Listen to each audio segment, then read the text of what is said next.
안녕하세요. 한 주일 동안 잘 보내셨죠?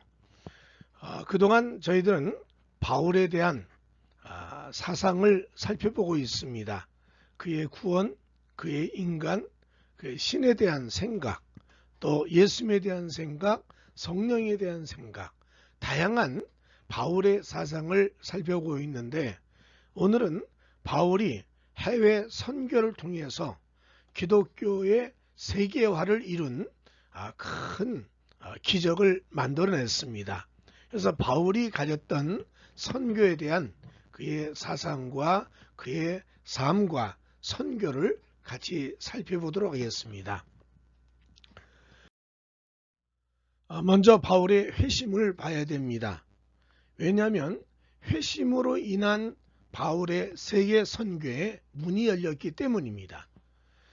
바울의 회심은 AD 32년경, 그러니까 예수님께서 죽으시고 3년이 지났습니다. 그래서 바울의 나이는 30세경 정도 됐다고 합니다. 그래서 바울은 그 3년 가까이 기독교인을 핍박을 했었습니다. 또 스데반에 대한 순교에 대한 증인도 됐었고요. 다메섹으로 가는 도중에 주를 만났던 나이가 30세 정도였다는 거죠.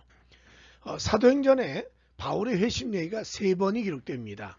사도행전 9장, 22장, 26장 3번의 내용을 보게 되면 첨가된 것이나 또는 내용이 처음과 다른 내용들이 기록되어 있습니다만 하여튼 3가지가 바울의 회심에 대한 자세한 기록이라고 볼 수 있습니다. 또 바울의 회심은 개인의 변화와 구원 사건으로 새 사람이 되었습니다. 유대교의 바리새인이었던 사람이 예수님을 만나서 완전히 그리스도인으로 변화가 됐고, 그동안 율법에 의한 구원의 사건을 이제는 믿음으로 인한 구원을 분명하게 전파하기 위한 하나님의 일꾼이 되었다는 거지요. 그래서 바울의 회심은 개인의 변화도 중요하지만 아마 역사적인 전환점 맞는 데 중요한 역할한 사람이 아닌가. 그래서 모든 민족을 향한 구원과 복음을 전파하는 사도를 선택한 하나님의 사건이 바울의 회심입니다. 많은 사람이 예수를 믿었습니다. 그러나 하나님께서 모든 민족을 향한 구원과 전도의 사건을 만드는 중심적인 인물이 사울이었다는 사실을 성경은 말하고 있습니다. 그리고 바울의 회심은 기독 역사의 전환점이 된 사건입니다. 어떻게 보면 기독교가 유대교에 묻혀버릴 수 있었습니다. 율법이라는 큰 틀 속에 믿음은 함몰될 수 있었고요. 만약에 바울이 없었다면 기독교는 그냥 하나의 유대교의 한 이야기로 끝났을 겁니다. 그런데 이런 그 유대교에서 기독교로 완전 전환점을 만든 중심이 바울이고, 그 바울의 회심은 전환점 맞는 사건이었다는 거죠. 바울의 복음 이해와 바울의 서신은 기독교 교리 형성에 절대적으로 영향을 미치고 있습니다. 사도들은 서신이 별로 없습니다. 예수의 말씀에 대한 기록도 사실은 누가가 많은 분량을 썼는데 그는 바울의 제자일 수 있었고요. 또 요한과 그리고 마태, 마가, 하여튼 예수님에 대해서 정확한 교리나 또 가르침을 쓴 것은 신약 전체의 극히 일부분이었다고 해도 과언이 아닙니다. 그러나 바울의 서신과 바울이 가진 이 복음의 확신이 기독교 교리를 형성하는 데 중심이 됐다는 거죠. 바울의 전도 여행은 기독교의 세계화에 절대적으로 공헌했습니다. 어떻게 보면 유럽 선교라고 하는 이 큰 문을 연 사람이 바울 아닙니까? 유럽 선교를 통해서 아시아 선교, 아프리카, 중동 여러 지역의 이 선교의 문을, 첫 문을 연 사람이 바로 바울이었다. 그래서 그의 전도 여행은 바울의 생애의 아주 중요한 사건으로 볼 수 있습니다. 근데 바울의 회심을 통해 가지고 어떻게 보면 선교에 대한 선을 그었다고 봅니다. 베드로는 유대인에게, 바울은 이방인에게 복음 전파의 대상을 구분할 수 있는 역할을 회심이었다고 봅니다. 우리가 아는 것처럼 사도행전 9장 15절에 바울이 회심 첫 번째 기록에 말하기를 주께서 이르시되 가라, 이 사람은 내 이름을 이방인과 임금들과 이스라엘 자손들에게 전하기 위하여 택한 나의 그릇이라. 하나님께서 아나니아를 통해서 말씀해 주신 내용입니다. 그래서 바울은 아나니아가 한 말을 그냥 전해 들은 겁니다. 너는 이방인 그리고 임금들, 이스라엘 자손들 여러 사람에게, 소위 디아스포라 유대인들이죠. 그들을 위해서 택한 그릇이라는 사명을 전달받았습니다. 그러나 사도행전 22장 21절에 보면 그때는 주님께서 직접 말씀합니다. 예수님께서 말씀하기를 나더러 또 이르시되 떠나가라, 내가 너를 멀리 이방인에게로 보내리라 하셨느니라. 처음에는 아나니아를 통해서 들었습니다마는 나중에 바울이 선교하면서 회심에 대한 고백을 할 때는 예수님께서 직접 나에게 이 사명을 주었다는 겁니다. 그러니까 바울의 회심은 사명에 대한 확신을 얻는 계기가 되었습니다. 나중에 갈라디아서에는 바울이 분명히 말하기를 베드로에게 역사하사 그를 할례자의 사도로 삼으시니가 또한 내게 역사하사 나를 이방인의 사도로 삼으셨느니라. 그래서 베드로가 유대인 중심으로, 바울은 이방인 중심으로 선교할 수 있는 사도로 하나님이 선택했음에 대한 확신을 가진 사람이 바울이었다는 겁니다. 그래서 바울의 회심은 바울의 개인적인 구원의 사건으로서 중요하지만 기독교 역사와 또 선교와 그리고 전도 대상에 대한 이 구분을 아주 정확히 한 것이 회심의 사건이었다, 이렇게 볼 수가 있습니다. 바울이 세계 선교에 큰 역할을 하게 된 것은 하나님께서 바울에게 이방인 사도라는 직책을 줬다는 거지요. 두 번째는 바로 만남의 축복이었던 바나바를 만나게 됐습니다. 이미 여러분 알듯이 바나바는 안디옥 교회를 세운 사람이죠. 그래서 안디옥 교회와 바나바라는 이 사역자를 통해 가지고 바울과의 관련성을 맺게 됐습니다. 안디옥 교회는 유대인이 아닌 여러 나라 사람들이 예수를 믿고 모인 외국인 교회였었습니다. 그래서 여호와 하나님은 유대인의 신이 아니라 세계 모든 사람의 구주라고 선포하게 된 것이 바로 안디옥 교회였었습니다. 그래서 이 안디옥 교회는 이방인 중심의 교회였었습니다. 그 다음에 이제 이 안디옥 교회가 신앙생활하면서 유대인들은 주이스라고 하는 유대주의에 묶여있던 사람이었습니다만 이 외국인 교회의 교인들은 그들이 처음으로 그리스도인이란 칭호를 받게 됐다는 얘기죠. 그리스도인이란 말은 유대인과 구별되어서 그리스도에게 속해 있다, 그리스도만 의지하고 사랑하는 사람이다, 그런 의미를 내포하게 됐었습니다. 그래서 안디옥 교회가 사실은 기독교 세계화의 출발점의 교회였다고 봅니다. 그래서 이 안디옥 교회에 모인 외국인들이 대부분 그리스 사람들이기에 그리스 문화를 아는 사람인 바나바가 바로 예루살렘 교회에서 파송하게 된 거지요. 그래서 이 바나바라는 사람은 유대인이면서 그리스 문화를 잘 아는 사람이었다. 그와 동시에 바나바는 예루살렘에 온 바울을 사도들에게 소개했고 안디옥 교회에서 같이 사역하게 됐습니다. 그게 AD 45년인데 그 이유 중에 하나가 바나바는 그리스 문화를 아는 바울을 이제 동역자로 삼았고 세계 선교사로 만들었다는 겁니다. 그러니까 어떻게 보면 안디옥 교회가요, 새로운 세계화를 만들어가는데 아주 큰 역할한 교회였고, 바나바는 바로 그 세계화를 위한 바울이라는 사람을 세우는데 큰 공로자였다, 이렇게 생각이 됩니다.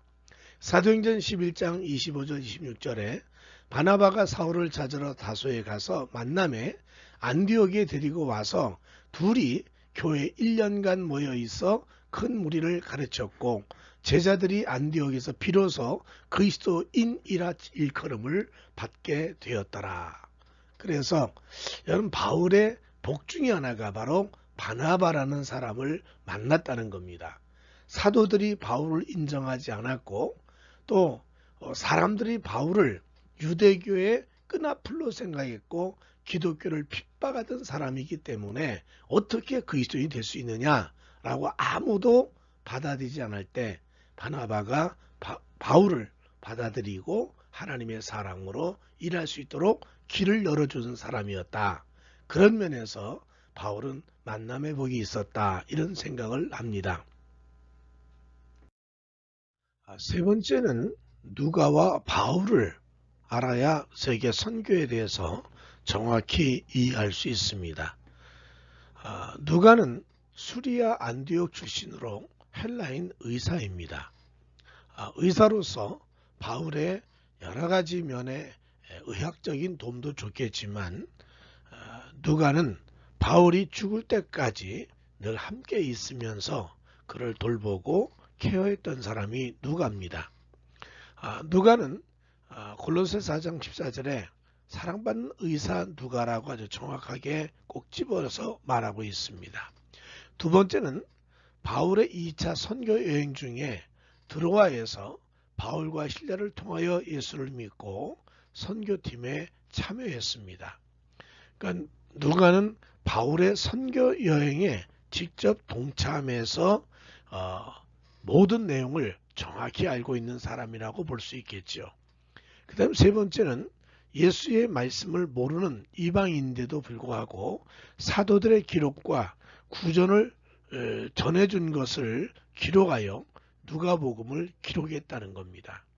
어떻게 보면 누가복음이라는 이 내용 속에 데오빌로 가카요 하면서 상당히 고위층에 있는 사람에게 예수님의 생애와 말씀을 쭉 기록했는데, 그 기록할 때 직접 들었거나 보았던 것이 아니라 저들의 기록이나 또는 전해주는 말을 통해 가지고 기록하지 않았나, 이렇게 생각하고, 또 그 누가복음 기록에 바울이 한 역할을 많이 했을 것이다 라고 생각합니다. 네 번째, 누가는요, 바울을 베드로의 반열에 세우려고 사도행전에 바울의 사역을 기록하였습니다. 사도행전은 1장부터 12장까지 베드로 중심의 얘기라고 한다면 13장부터 시작해서 28장까지는 바울에 대한 사역을 기록하고 있습니다. 크게 두 사람의 기준으로 사도행전을 보게 되면 베드로의 사역과 바울의 사역을 아주 동등한 위치에 올려놓고 있다고 봅니다. 아마 그 중에 하나가 루스드라의 안전병이를 일으켰다. 베드로도 성전 미모에 안전병을 일으켰지 않습니까? 또 베드로가 이 여인의 죽음을 또 살려냈습니다. 근데 바울도 역시 유두고라는 사람이 창문에서 떨어져 죽었는데 그를 살려냈다고 합니다. 이런 여러 가지 사건을 12장까지 베드로의 얘기나 13장 이후에 그 바울 얘기를 통해 가지고 두 사람이 동등한 위치에 사역을 했고 동등한 아주 큰 역할을 감당한 사람을 였다는 것을 보여준 것이 누가였었습니다. 바울은 누가의 이 수고로 인해 가지고 세계적인 인물이 됐다고 해도 과언이 아닙니다. 만약에 이건 가상이지만 이 누가가 사도행전 쓸 때 바나바를 통해 썼다 그랬다면 아마 바나바가 바울과 같은 그런 위치에 서지 않았을까. 그래서 이렇게 보게 되면 만남의 복이 굉장히 중요하다고 생각합니다. 여러분 사역하시면서 좋은 만남의 복이 있으시기를 주의 이름으로 축원합니다. 이제 바울의 선교 여행을 하나씩 보도록 하겠습니다. 그 선교 여행 이미 여러분 많이 알고 계시죠? 제 1차 선교 여행입니다. 안디옥 교회는 세계 선교를 기획하고 바울과 바나바를 선교사로 임명을 했습니다. 아마 선교에 대한 꿈을 가졌던 것이 이런 안디옥 교회가 출발이 아닌가 이런 생각하고요. 두 번째는 바울이 안디옥에서 사역할 때 예루살렘에 흉년이 들어 경제적 원조를 기획하여 유대인과 이방인의 구별이 없이 하나됨을 입증한 사건이 되었습니다. 그래서 안디옥 교회는 유대인과 이방인의 연결점, 굉장히 중요한 역할을 했던 교회가 안디옥 교회였습니다. 세계 선교도 꿈꾸고 이방인과 유대인 사이에 어떤 연결점을 찾는 데 노력했던 지역이 안디옥 교회였습니다. 그리고 바울이 핍박의 때지만 예루살렘을 방문했습니다. 그리고 거기에서 마가라는 요한, 바나바의 조카를 데리고 안디옥에 왔습니다. 1차 선교여행의 수행으로 함께 다녔죠. 물론 이 마가 요한이 바울을 1차 선교여행 끝나고 나서 큰 바나바와 바울의 분쟁의 인물이 됐습니다마는, 그러나 나중에 바울도 감옥에 있으면서 마가 요한을 데리고 오라고 디모데에게 부탁을 합니다. 왜냐하면 그가 나에게 큰 유익을 줬다라는 말하죠. 그래서 이 마가 요한은 바울이 또 만난 사람 중에 아주 유익을 주는 사람 중에 하나였었습니다. 네 번째는 이 1차 선교 여행은 AD 46년부터 48년, 그러니까 거의 3년간 선교 여행을 했습니다. 요즘처럼 교통도 발달되지 않고 여러 가지 어려운 여건 속에서 참 수고를 많이 하며 선교 여행을 했다고 생각합니다. 이 선교 여정을 보게 되면 수리아, 안디옥, 그러니까 안디옥이 두 군데입니다. 수리아와 비시디아라는 곳에 두 곳이 있는데, 먼저 수리아 안디옥이라는 바나바가 세운 교회를 중심으로 해서 실루기아를 거쳐 살라미로, 그리고 바보라는 그 구브로 섬 안에 있는 지역입니다. 버마를 거쳐서 비시디아, 안디옥을 거쳐서 이고니온, 루스드라, 더베, 다시 루스드라, 이고니온, 비시디온, 안디옥, 버가, 아탈리아, 수리아, 안디옥, 이렇게 한번 지나갔던 지역을 다시금 교회를 안정시키면서 순회했던 그 선교 여행임을 볼 수가 있습니다. 지금 지도를 보는 것처럼 바울의 1차 전도 여행이 시작이 됐습니다.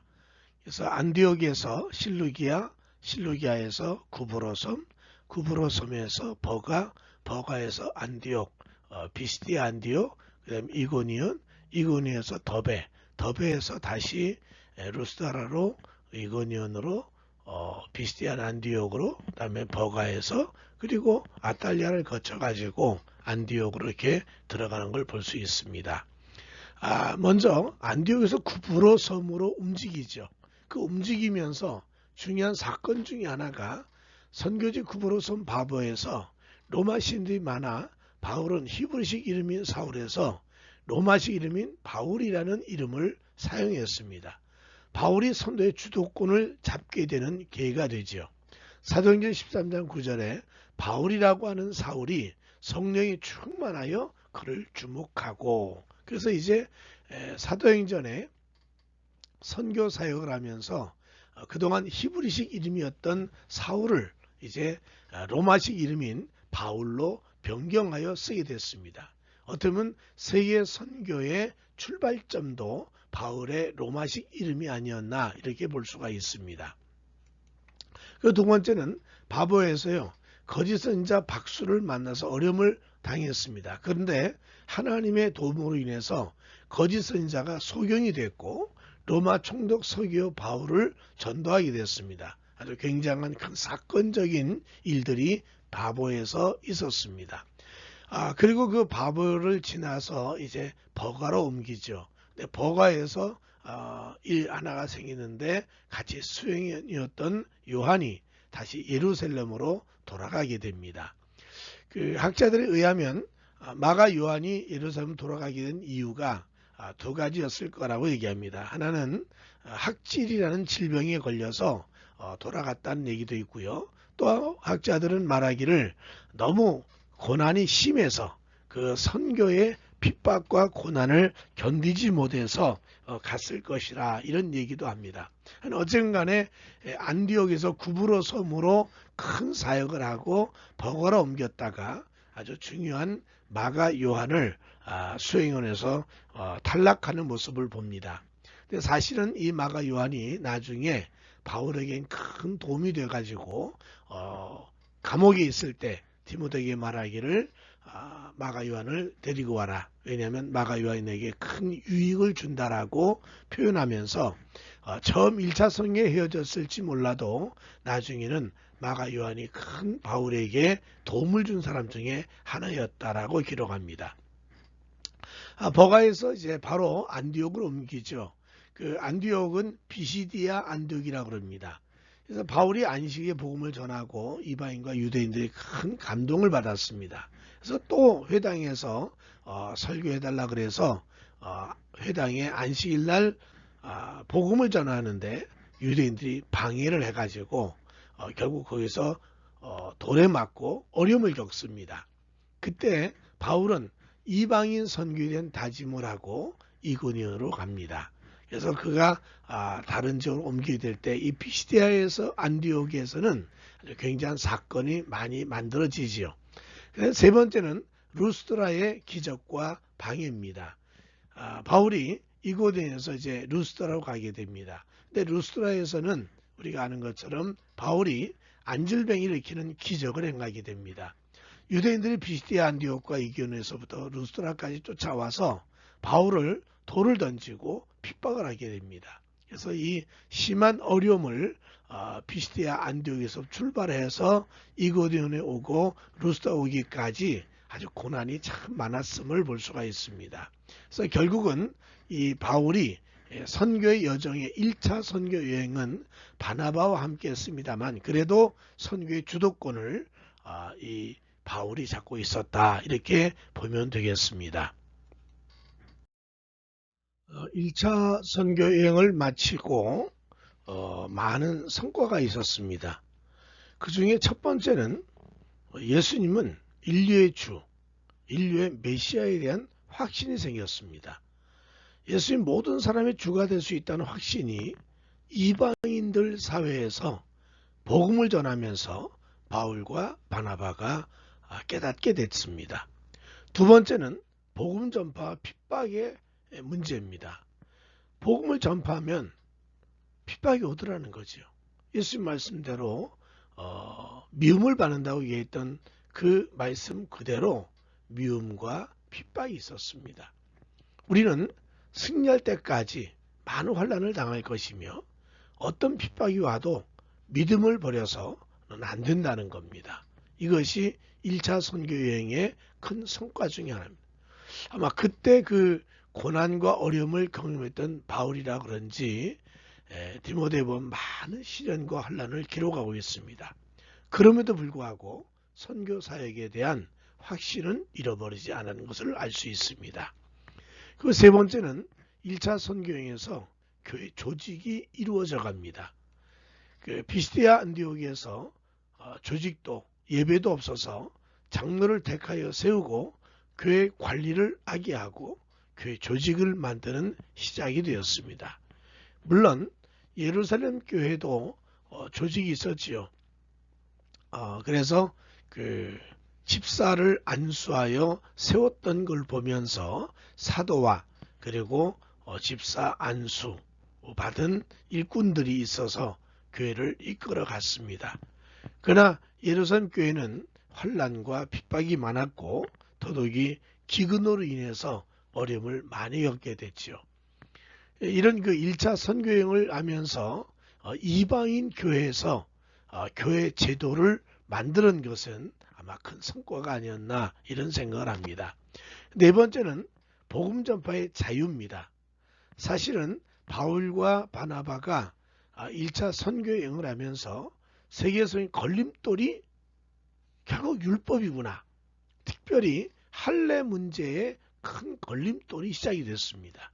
그래서 이런 유대교인으로서 신앙을 가지고 또 신앙을 가지고 유대교 틀을 벗어나야 되느냐 말아야 되느냐는 문제가 대두가 됐습니다.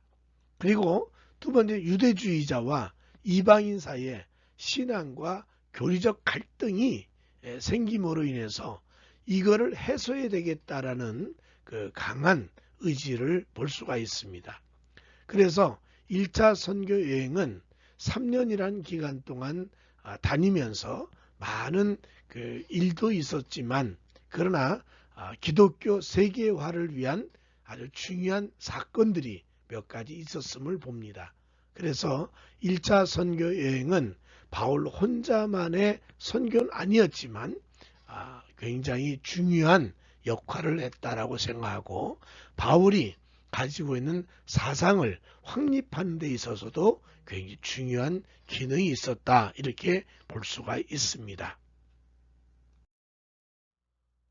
바울이 1차 선교회를 마치고 안디옥 교회로 돌아왔습니다. 돌아오면서 생겼던 문제가 있습니다. 유대인 기독교인들은 기독교를 유대교인 분파로 생각한다는 겁니다. 그들은 그리스도를 믿으나 구원에 필요한 것은 할례를 받아야 한다. 그리스도만으로는 부족하다고 생각했습니다. 그래서 이 유대인으로서 기독교인과 이방인 기독교들 사이에 분쟁이 생겼습니다. 그리고 이것이 여러 가지로 교회 안에 윤리적인, 교리적인 문제가 생긴 거죠. 사도행전 15장 1절에 어떤 사람들이 유대로부터 내려와서 형제들을 가르치되 너희가 모세의 법대로 할례를 받지 않으면 능히 구원을 받지 못하리라. 또 사도행전 15장 5절에 바리새파 중에 어떤 믿는 사람들이 일어나 말하되 이방인에게 할례를 행하고 모세 율법을 지키라 명하는 것이 마땅하다 아니라. 이게 당시 유대인으로서 예수를 믿는 사람들의 마음속에 있는 생각이었었습니다. 그래서 이 문제를 바라보면서 바울과 바나바는 그럼 그리스도가 왜 필요한가? 예수가 왜 죽었는가? 이런 문제에 봉착하게 되는 거죠. 그래서 바울과 바나바가 예루살렘에 가서 복음 전파의 근본 문제 해결을 위하여 회의를 요청하고 의견을 제시하였습니다. 왜냐하면 예루살렘 교회가 모교회고 또 예루살렘 교회의 사도들이 복음의 근본적인 문제를 해결할 수 있는 분이라고 생각했기 때문입니다. 그래서 그들이 예루살렘에 올라가서 총회를 이제 요청합니다. 소위 사도총회, 또 첫 에큐메니칼 회의라고 얘기하는데 예루살렘에서는 베드로와 야고보가 나오게 됐고 또 안디옥 교회에서는 바울과 바나바가 참석하게 됐죠. 그 여러 사도들과 교인들이 중진들이 모여서 참석하여 서로 회의를 할 때 이 바울과 바나바가 복음을 전하기 위하여 율법을 지켜야 되냐 말아야 되냐, 왜 그리스도가 죽었고 또 우린 예수 때문에 구원을 받았으니까 오직 예수, 오직 믿음으로만 구원받는 거 아니냐, 이제 그런 그 논쟁을 벌립니다. 그 일에 대해서 베드로는 말하기를 무거운 짐 지우지 마십시오, 이제 그런 얘기를 합니다. 그런 현실 속에 야고보도 말하기를 내 의견에는 이방인 중에서 하나님께 돌아오는 들을 괴롭게 하지 말고 이 야고보의 결론이 총회의의 결론이 되었습니다. 그래서 그 수천 년 동안 내려던 율법의 여러 가지 조항들을 결국은 폐지하고 새로운 모습으로 나가기로 결정을 했습니다. 결론은 오직 예수, 오직 믿음으로 신앙의 자유 율법에 속박해서 해방된 사건을 만든 것이 바로 예루살렘 총회였었습니다. 너무너무 기뻐서 이제 안디옥 교로 돌아옵니다. 그랬더니 안디옥 교에 베드로가 이제 오게 됐는데 식사를 같이 하는 겁니다. 근데 이방인을 식사하다 보니까 유대에 내려온 이 유대인 그리스도인들이 와서 베드로가 야 그럼 되냐 그러면서 했더니 베드로가 유대인들 때문에 슬쩍 피한 겁니다. 그걸 보고 바울이 베드로가 위선적인 행동이었다고 막 야단을 칩니다. 그러면서 그의 신앙의 가장 중요한 핵심이 바로 이겁니다. 바울이 단호하게 오직 믿음으로 인간이 구원됨을 강조하면서 구원은 오직 예수, 오직 믿음이라는 것. 갈라디아 2장 11절 21절의 말씀을 쭉 가면 예수 왜 죽었는가? 만약에 율법대로 한다면 예수님 헛되이 죽었다는 거예요. 그래서 이 예루살렘 총회가 복음의 세계화, 율법의 속박에서 벗어나고 유대교의 분파가 아님을 결정짓는 아주 중요한 회의가 예루살렘 총회가 된 겁니다. 바울은 이 예루살렘 총회가 복음의 세계화를 만드는 아주 결정적인 요소요. 바울의 사상의 핵심적인 요소가 결정되는 아주 중요한 회의였었습니다. 바울은 제2차 전도 여행을 떠나게 됩니다. 바나바와 바울은 마음이 하나가 되어서 이제 2차 선교 여행을 가자고 결심을 했지요. 그래서 바울과 바나바는 예루살렘 공의에서 결정된 사항을 가지고 1차 선교 여행 시 개척했던 교회들의 믿음을 다시 확고히 하기 위해서 방문하고자 하였습니다. 그런데 문제가 생기지 않습니까? 마가 요한을 데리고 가냐 마냐 문제로 인해 가지고 바나바는 마가를 데리고 그의 고향 구브로로 가서 선교하였고 사도 바울은 실라와 함께 선교하였고 루스트라에서 디모데를 선교의 동역자로 삼게 됐습니다. 그래서 제2차 선교 여행의 경로는 수리아 안디옥 더베에서 출발해서 루스트라, 갈라디아, 드로아, 네아폴리, 빌립보, 데살로니가, 베레아, 아덴, 고린도, 갱그레아, 에베소, 가이사랴, 예루살렘 그리고 안디옥으로 돌아왔습니다. 이 과정 속에 바울은 드로아, 유럽을 가는 관문과 같은 드로아에 이르렀을 때 그 유명한 마게도냐인의 환상을 보고 선교의 방향을 마게도냐로 돌렸습니다. 또한 드로아에서 유럽 선교의 안내자가 되는 누가를 만나게 됩니다. 그래서 누가의 안내를 받고 빌립보로 여정을 돌렸습니다. 결국은 2차 선교 여행에서의 아주 중요한 문제는 헤어짐과 만남입니다. 바울을 키워줬던 바나바와 헤어지게 됐고 그리고 바울의 큰 선교적인 공헌자였던 누가를 만나게 됐고 영적 아들인 디모데를 만나게 됐습니다.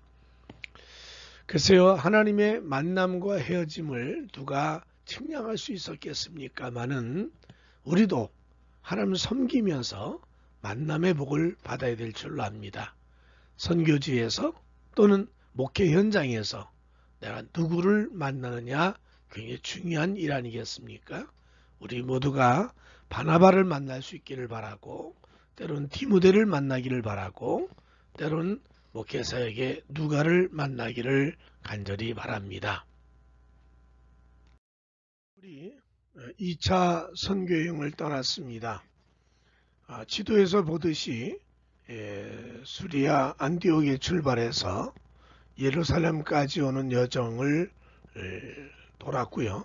예루살렘에서 가이사르를 해서 안디옥까지 육로로 따라 올라갔던 것 같습니다. 이 선교 여정을 보면서 몇 가지 우리가 볼 수 있는 것은 첫 번째가 바울의 독립적인 선교입니다. 바나바와 결별하고 독립적으로 새로운 사람들과 선교를 실행하였다는 겁니다. 이제 바울은 독립적인, 그러니까 하나님의 계획을 바울을 통해서 이루고자 하는 역사가 시작이 됐다는 겁니다. 아마 이것이 그 바나바하고 결별 자체가 바울이 가진 로마 시민권, 그리고 그의 학식, 그의 모든 재능이 유럽을 커버할 수 있는 능력이 있지 않았을까. 그래서 하나님께서는 바나바와 헤어지고 독립적인 선교를 할 수 있는 문을 열어주셨다, 이렇게 생각을 합니다. 두 번째는 하나님의 선교 방향이 이제 2차 선교회 때 결정됐다고 생각합니다. 유대를 중심으로 한 선교가 유럽으로 방향이 결정되었습니다. 이미 사도행전에 말한 것처럼 유대, 사마리아, 그리고 땅끝이라고 하는 그 과정을 이제 로마를 향해서, 유럽의 핵심인 로마를 향해서 가는 여정의 선교가 지금 이루어지고 있다, 이렇게 보면 될 것 같습니다. 사도행전 16장 9절에서 10절까지 보면 밤의 환상이 바울에게 보이니 마게도냐 사람 하나가 서서 그에게 청하이르되 마게도냐로 건너와서 우리를 도우라 하거늘 바울이 그 환상을 보았을 때 우리가 곧 마게도냐로 떠나기를 힘쓰니 이는 하나님이 저 사람들에게 복음을 전하라고 우리를 부르신 줄로 인정함이로라. 아시아에서 복음 전파가 큰 어려움을 겪었습니다. 그래서 고린도서 1장에 보면 바울이 사경을 헤맬 정도로 완전히 죽음의 자리에 처했다 했습니다. 그 마지막 죽음의 자리에서 하나님이 새로운 사명을 주신 것이 바로 마게도냐 환상이었었습니다. 그래서 하나님이 이제 유럽 선교의 방향을 잡았다는 것을 보여준 것이 2차 선교 여행이라고 생각합니다. 그 다음에 세 번째는 빌립보에서 선교 시작을 했는데 그 누가의 고향인 빌립보에서 루디아 그리고 간수의 가정 등이 근간이 되어서 빌립보 교회가 형성되었습니다. 여기서 아주 중요한 것은요, 바울의 시민권이 큰 역할을 했다는 겁니다. 바울을 잡아서 때리고 매질했던 그것이 시민권을 가진 바울을 함부로 대할 수 없었다는 것을 보여주고 있습니다. 그러니까 바울이 유럽 선교에 적합한 사람이라는 증거가 바로 이 로마의 시민권이라고 생각합니다. 그리고 거기에서 그건 아주 중요한 말을 합니다. 사도행전 16장 31절에 주 예수를 믿어라 그러면 너와 네 집이 구원을 받으리라. 아마 영원한 진리와 같은 말씀이 아닌가.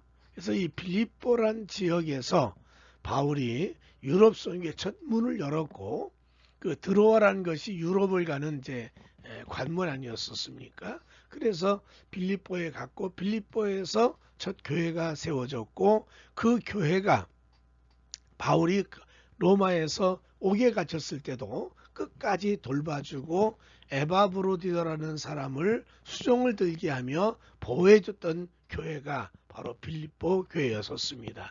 그래서 이 선교 여행의 마지막까지 바울을 도와줬던 빌립보 교회, 굉장한 축복이었다라고 생각합니다. 그 다음에 이제 바울이 선교 여행을 하는 2차에 그리스 반도를 이제 선교하게 되었습니다. 아는 것처럼 데살로니가, 그 다음에 베레아, 아덴, 고린도 뭐 이런 지역에 가서 했는데 데살로니가는 마게도냐의 수도였습니다. 그러니까 굉장히 중요한 도시죠. 베레아는 데살로니가 옆 지역이지만 거기에서 성경을 정확히 강론할 수 있는 자세가 되어 있는 교인들에게 강의를 했고, 네, 아덴입니다. 아덴은 우리나라로 말하면 파고다 공원 같이 유럽의 문화적인 도시입니다. 아주 철학적이고 논리적인 지역입니다. 그래서 여기에서 아레오바고라고 하는 지역에서 유명한 설교를 했던 걸 볼 수 있습니다. 또 이제 고린도로 갔을 때는 고린도에서 아굴라 부부를 만납니다. 그래서 이 아굴라 부부가 프리스길라와 아굴라가 남편이니까 아굴라가 먼저이죠. 아굴라 프리스길라라는 이 부부를 만나서 같이 장막지기를 하면서 선교의 바람에 불을 붙였습니다. 특별히 이 아굴라 부부, 아굴라와 브리스길라 두 부부가 우리가 알고 있는 그 아볼로에게 성경을 가리키고 동시에 성령의 역사를 깨우치고 복음을 확실하게 전달한 사람 중에 하나가 아닌가 봅니다. 그래서 2차 선교 여행 때도 상당한 하나님의 계획을 성취한 과정이 있었다. 그리고 좋은 하나님의 일꾼들을 만날 수 있었다는 것. 그리고 내가 가진 삶의 배경이 얼만큼 많은 영향을 미쳐서 선교에 유익했는가, 뭐 이런 과정을 제 2차 선교 여행의 성과라고 볼 수 있습니다. 바울의 제 3차 선교 여행이 시작이 됩니다. 그런데 바울이 왜 3차를 가야 했을까 하는 얘기입니다. 그것은 3차 여행을 해야 된 이유가 분명했습니다. 첫 번째는 바울의 사도권을 부인하며 예수님의 직접 제자가 아니며 과거의 기독교인을 핍박했던 사람이라고 공격을 했습니다. 그러니까 과거의 행적과 그리고 예수님의 제자가 아니라는 것 때문에 그가 가지는 사도권이나 그가 전한 복음에 대한 부인을 하게 됐다는 거죠. 두 번째는 바울이 전하는 복음은 율법을 무시한 내용이라 거짓이라는 겁니다. 이것이 유대인들로 인해 가지고 바울이 선교한 교회마다 큰 영향을 미치게 됐습니다. 그래서 바울은 갈라디아 교회의 교인들이 변심했다는 것에 대해 충격을 먹고 아마도 제3차 여행을 하게 되지 않을까. 그래서 그런 여러 가지 이유로 인해 가지고 이제 서신을 보내고 기독교는 유대교의 주장을 따라서는 안 되고 사도권을 인정하라고 강변했던 것 같습니다. 스스로 자기의 사도권을 주장하는 내용들을 갈라디아서나 고린도 후서나 여러 분야에서 설명을 볼 수 있습니다. 3차 선교 여행은 53년도 50년까지 거의 한 4년여 가까이 진행이 됐는데 수리아 안독이 출발해 가지고 유명하다는 지역이 다 있습니다. 갈라디아, 에베소, 또 빌립보, 데살로니가, 베레아, 아덴, 고린도, 베레아, 또 데살로니가 다시 돌아가지고 결국은 마지막 예루살렘까지 가게 됩니다. 이 여정은 세 번째 바울이 복음에 대한 확신과 선교에 대한 확신을 가지고 돌았던 지역이라고 생각이 듭니다. 세 번째는 사도 바울은 갈라디아 부르게를 지나 에베소에 도착하여 알렉산드리아 출신 아볼로라는 유대인을 만나게 됩니다. 바울은 만남의 복이 있었던 것 같고 하나님께서 귀한 사람을 많이 만나게 해주셨습니다. 우리가 아는 것처럼 아볼로는 학문이 많고 성경에 능한 자였습니다. 에베소에서 요한의 물세례만을 알고 있었던 사람들에게 바울은 예수의 이름으로 성령 세례를 받게 하여서 12명이 성령으로 충만하여 방언과 예언을 하였다고 합니다. 그래서 이 바울이 에베소에서 있었던 성령 충만의 사건은 새로운 선교에 바람을 일으키기도 했다고 봅니다. 바울은 이 3차 선교 여행을 하면서 자기의 그 사도권이나 또 복음의 내용 이걸 아주 분명하게 사람들에게 전달했고 갈라디아서를 읽어보게 되면 바울이 얼마나 담대했냐면 내가 전한 복음 외에 전한 사람은 저주를 받는다고까지 아주 강력하게 메시지를 주었습니다. 3차 여행은 안디옥에서 예루살렘으로 마치죠. 그 과정 속에 가장 중요한 지역이 에베소입니다. 그래서 바울이 제자교를 재방문하면서 복음의 확신을 갖게 했는데 첫 지역이 3년간 사역했던 에베소 교회였습니다. 이곳에서 아굴라 부부가 있었고요. 아볼로가 복음을 잘 전한 지역. 그러니까 어떻게 보면 3년간 복음을 했던 에베소 교회에 대한 바울의 애착이 있었지 않았나 그런 생각이 듭니다. 근데 이 바울이 거기 머문 동안에 이 에베소라는 교회가 굉장히 중요한 위치에 있었습니다. 우리가 아는 것처럼 에베소에서 고린도전서, 누가복음, 사도행전, 요한복음 다 기록된 장소입니다. 그러니까 상당히 기독교의 복음을 정립하는데 중요한 장소가 에베소였다 이렇게 볼 수 있겠죠. 그 다음에 에베소에서는 바울이 로마를 가기를 꿈꿨습니다. 거기 한 걸음 더 나가 스페인까지 선교하려는 비전을 품은 것이 바로 에베소입니다. 그 다음에 고린도 교회를 방문하지 않았지만 고린도 교회에 대한 소문을 들었습니다. 분열이라든지 또 분쟁한다든지 그리고 미신과 싸움을 한다든지 이런 여러 가지 것들을 보면서 바울이 3차 선교여행에 편지를 써가면서 이 지역교회, 제자교회의 문제를 해결하기 위해서 최선을 다했던 모습을 볼 수 있습니다. 그리고 이제 바울이 목회를 안 하고 디모데나 또 아굴라 부부라든지 여러 사람의 교회를 위임하고 맡겨놨기 때문에 갖가지 논쟁이 많이 일어났습니다. 우리가 아는 것처럼 재림 문제, 부활의 문제 이런 문제가 많이 이제 대두가 됐습니다. 바울의 사도권, 복음에 대한 내용 그뿐 아니라 기독교의 다양한 문제들 또나 고린도 교회는 재판 문제라든지 또 성 문제라든지 그 여러 가지 예배 문제에 대한 것들 많이 있지 않습니까? 그런데 이 3차 선교 여행을 하면서 바울이 서신을 쓰고 또 내용을 들으면서 또 디모데를 보내기도 하고 디도를 보내면서 분명하게 복음에 대한 정립을 했던 성과가 있는 것이 제3차 선교 여행이었습니다.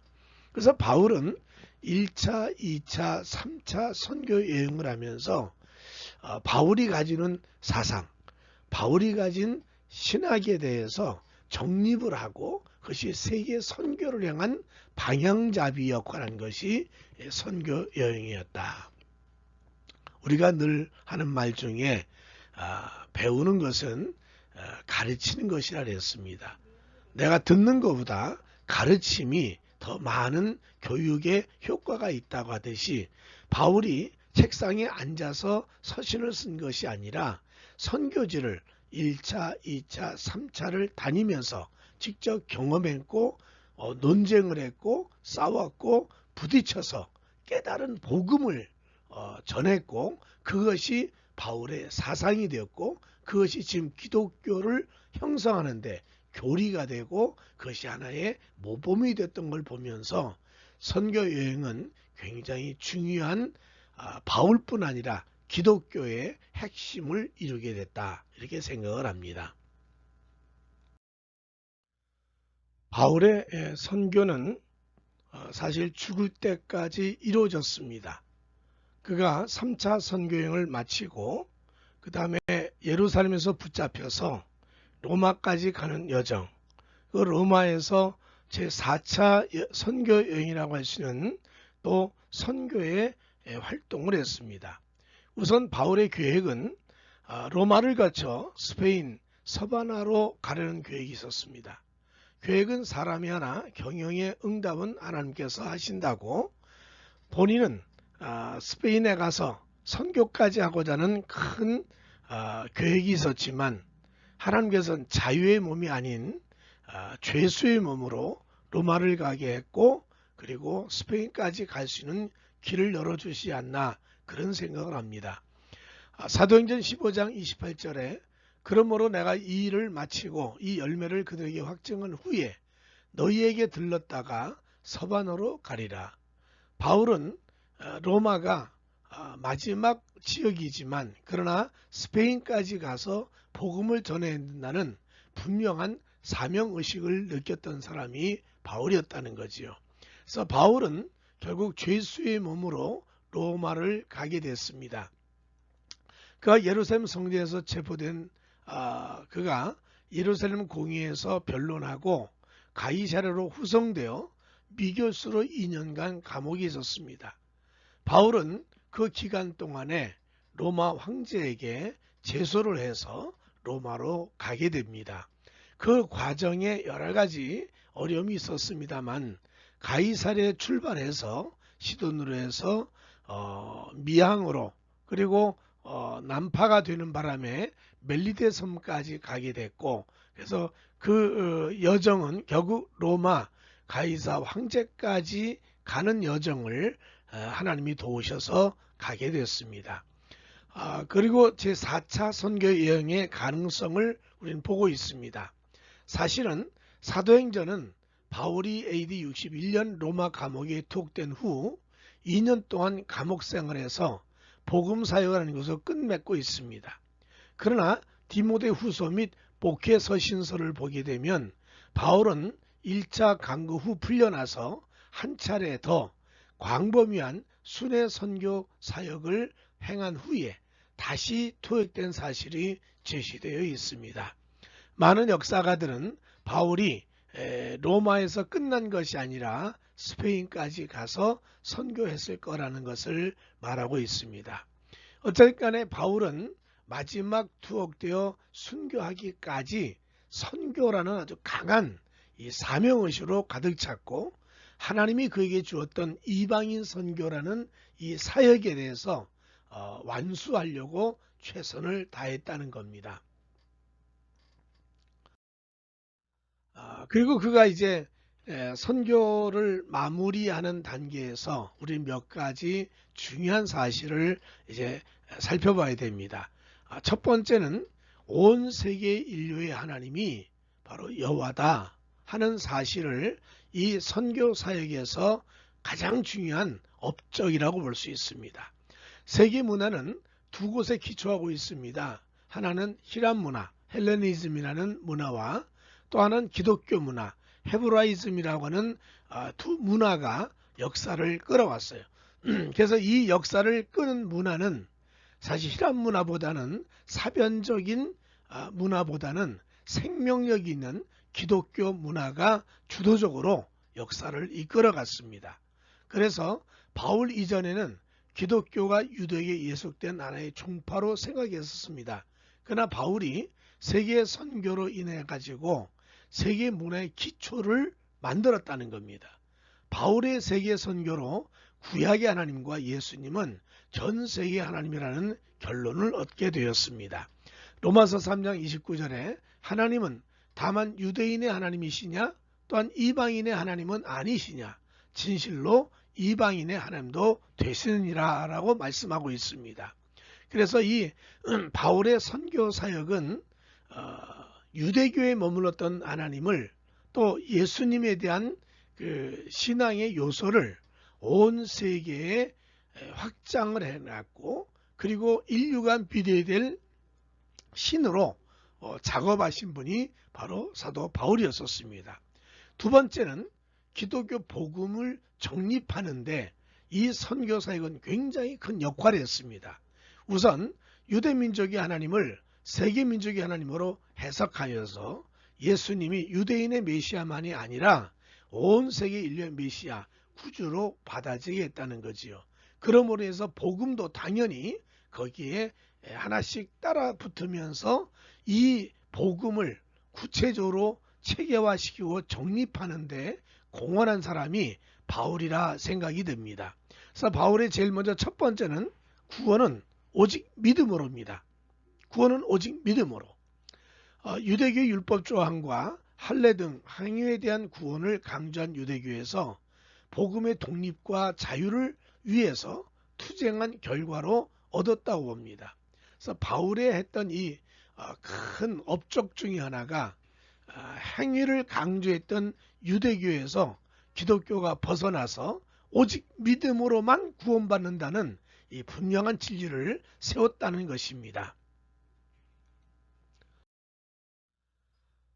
두 번째는 예수님은 인류의 구세주라는 거죠.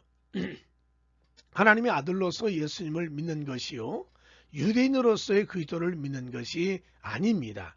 육신으로 오신 예수가 유대인이라는 역사적 사건일 뿐입니다. 그래서 예수는 유대인이라고 하는 하나의 민족을 통해서 오셨을 뿐이지 예수님과 하나님과의 관계는 분명히 인류의 구세주요 우리의 메시아라는 거지요. 그래서 고린도후서 5장 16절에 보면 그러므로 이제부터는 어떤 사람도 육신을 따라 알지 아니하노라. 비록 우리가 그리스도도 육신을 따라 알았으나 이제부터는 그같이 알지 아니하노라. 예수님은 육신을 따라 알게 되면 유대인의 한 사람입니다. 그러나 예수님은 유대인이 아닌 인류의 구세주로 오신 하나님의 아들이라는 거지요. 그 다음에 세 번째는 바울이 선교하면서 교회관을 정립했습니다. 바울은 교회를 그리스도의 몸이라고 했습니다. 교인들은 몸의 지체입니다. 그래서 교회 안에서 다양한 교인들이 있지만 교인들이 하나가 되는 통일, 차별이 없는 평등, 그리고 모든 사람의 마음속에 있는 기쁨이 넘치는 평화가 이루어진 것이 바로 교회라는 것입니다. 네 번째는 구원관입니다. 다시 말씀드리지만 믿음이란 그리스도께서 내 안에 살고 하나님의 생명을 우리에게 주시며 그리스도와 함께 새 사람이 되는 것입니다. 그러므로 구원은 나의 행위나 공로가 아니라 예수님 때문에 영생을 얻게 되는 것이므로 오직 은혜, 오직 예수, 오직 믿음이라는 겁니다. 그래서 바울은 선교 여행을 통해 가지고 이 복음의 핵심인 구원을 정확하게 정리한 사람이라고 볼 수 있습니다. 그리고 세 번째는 바울의 서신들이 많이 있습니다. 이 바울의 서신들을 통해 가지고 뭔가 목적 있는 내용이 많았습니다. 그 중에 바로 기독교의 복음을 이해하는데 바울의 서신을 의지하고 있다는 거지요. 사실 바울의 서신이 없었다면 기독교의 복음을 이해하는데 아마 많은 부족함이 있지 않았을까 그런 생각이 듭니다. 그래서 특히 서신의 교훈과 사건의 의미에 따라 해답을 얻게 하여 하나님 말씀의 권위를 부여하게 됐습니다. 사실은 바울의 서신이 질문에 대한 대답이 하나님의 응답이라는 사실, 아니 하나님의 말씀이라는 것을 정확하게 알게 한 것이 바울이 선교 여행을 하면서 개척한 교회의 다양한 문제를 해석하고 해답을 주는데 역할을 했다는 겁니다. 만약에 바울이 책상에서 교리를 만들었다면 아마 이런 여러 가지 질문에 대한 대답은 이루어지지 않았을 거라고 생각이 듭니다. 하나님 말씀이 모든 문제의 해답이다. 이건 정확한 우리의 생각 아닙니까? 그러므로 바울이 세계 선교를 하면서 이 서신을 많이 썼다는 것은 대단한 기독교의 공헌 중에 하나라고 생각합니다. 동시에 그의 제자였던 누가가 사도행전과 누가복음을 쓰면서 또 복음의 내용을 구체화시켰고 역사적 예수라든지 아니면 교회 역사에 대한 부분을 정확하게 정리하는 데 큰 공헌을 했다고 생각이 됩니다. 그래서 사실은 바울의 사상은 어디서 형성됐냐? 선교에서 결정됐다고 생각이 듭니다.